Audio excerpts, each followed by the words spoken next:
राजधानी रांची, धनबाद समेत झारखंड के विभिन्न शहरों में 1978 के बाद आकर बसने वाले ओबीसी नगर निकाय का चुनाव नहीं लड़ पाएंगे। रांची और धनबाद के विभिन्न वार्डों की सीटें पिछड़े और अत्यंत पिछड़ों के लिए आरक्षित है। क्या अब इन सीटों पर 1978 के बाद वाले संभावित ओबीसी प्रत्याशी हाथ नहीं आजमा पाएंगे? आखिर ये 1978 का साल निकाय चुनाव लड़ने की इच्छा रखने वालों के लिए रास्ते का रोड़ा क्यों बन रहा है? क्या है वह कागज जो संभावित ओबीसी प्रत्याशियों की राह में रुकावटें पैदा कर रहा है? ये सब जानेंगे बिल्कुल विस्तार से आज की इस रिपोर्ट में। सबसे पहले आप तमाम दर्शकों को जोहार, नमस्कार। मैं हूं अंशु और आप देखना शुरू कर चुके हैं the fourth pillar live. Jharkhand के 48 नगर निकायों में आगामी 23 फरवरी को मतदान होना है। चुनाव का पूरा शेड्यूल जारी हो चुका है। 29 जनवरी से नामांकन की प्रक्रिया शुरू हो चुकी है, जो कि 4 फरवरी तक चलेगी। झारखंड में इस बार का नगर निकाय चुनाव बहुत खास है, क्योंकि पहली बार ये चुनाव ओबीसी आरक्षण के आधार पर हो रहा है। यानी राज्य भर के कई शहरी निकायों को जनसंख्या के आधार पर ओबीसी वर्ग के लिए आरक्षित कर दिया गया है।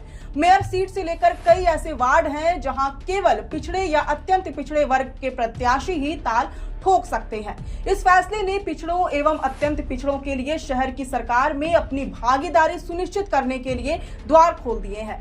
हालांकि इस बार ओबीसी आरक्षित सीटों पर केवल वे ही लोग चुनाव लड़ पाएंगे जो कि 1978 के पहले झारखंड में प्रवेश कर चुके हैं और जिनके पास 1978 से पहले के जमीन के दस्तावेज हैं। रांची और धनबाद जैसे बड़े शहरों में भले ही बड़ी संख्या में बिहार, यूपी या अन्य जिलों से ओबीसी परिवार आकर बसे हों, मगर वे आरक्षित सीटों में चुनाव लड़ने के लिए पात्र नहीं होंगे। इसका कारण है झारखंड सरकार का एक महत्वपूर्ण आदेश, जो ओबीसी जातियों के लिए प्रमाण पत्र प्राप्त करने के लिए 1978 या उससे पहले का खतियान अनिवार्य करता है। दरअसल झारखंड सरकार के कार्मिक प्रशासनिक सुधार एवं राजभाषा विभाग के नए नियमों के मुताबिक किसी भी अभ्यर्थी को पिछड़ा या अत्यंत पिछड़ा वर्ग का प्रमाण पत्र तभी जारी किया जाएगा जब उसका या उसके पूर्वजों का नाम 1978 के भू अभिलेखों में दर्ज हो। इससे बिल्कुल स्पष्ट है कि महज दशकों तक निवास करना या यहाँ की मतदाता सूची में नाम होना आपको आरक्षण का लाभ दिलाने के लिए पर्याप्त नहीं है। इस कड़े प्रावधान के कारण उन संभावित प्रत्याशियों की उम्मीदें धराशायी हो गई हैं, जो महीनों से चुनावी तैयारी कर रहे थे और जिनके वार्ड अब ओबीसी के लिए आरक्षित हो चुके हैं। राजधानी रांची की बात करें तो यहाँ के 53 वार्डों में से 13 वार्ड पिछड़े और अत्यंत पिछड़े वर्ग के लोगों के लिए आरक्षित किए गए हैं। अत्यंत पिछड़ा वर्ग के लिए 9 और BC2 के लिए 4 सीटें आरक्षित हैं। वार्ड संख्या 11, 15, 16, 17, 21, 22, 23, 38 और 49 अत्यंत पिछड़ा वर्ग के लिए आरक्षित है। वहीं वार्ड संख्या 20, 26, 27 और 28 को BC2 के लिए आरक्षित किया गया है।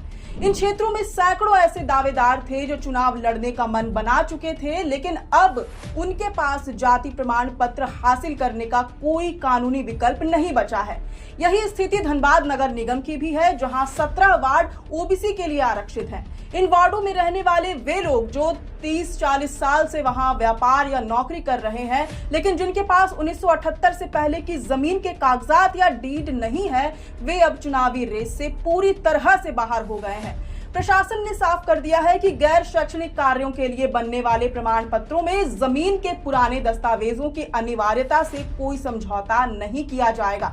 एक दिलचस्प पहलू पुराने मैनुअल प्रमाण पत्रों का भी है। साल 2019 से पहले झारखंड में जाति प्रमाण पत्र मैनुअल तरीके से बनते थे और 2015 के निकाय चुनाव में कई पार्षदों ने उन्हीं के आधार पर जीत हासिल की थी। अब जब 2019 के बाद ऑनलाइन प्रक्रिया और कड़े नियम लागू हो गए हैं, तो पुराने पार्षदों के बीच इस बात को लेकर संशय बना हुआ है कि क्या उनके पुराने प्रमाण पत्र इस बार वैध माने जाएंगे। हालांकि अधिकारियों की ओर से इस सवाल का कोई स्पष्ट जवाब सामने नहीं आ रहा है, जिससे लोगों के बीच असमंजस की स्थिति बनी हुई है।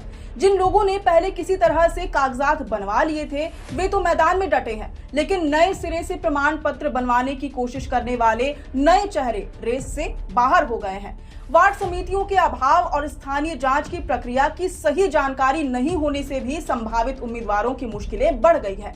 कुल मिलाकर झारखंड का ये चुनाव केवल हार जीत का फैसला नहीं करेगा, बल्कि ये भी तय करेगा कि राज्य की शहरी सरकार में केवल वही लोग प्रतिनिधित्व करेंगे जिनकी जड़ें 1978 से पहले इस मिट्टी में जम चुकी थी। खैर, आज के लिए इतना ही। अब इस पूरी रिपोर्ट पर आप अपनी राय हमसे कमेंट बॉक्स में जरूर साझा करें। शुक्रिया।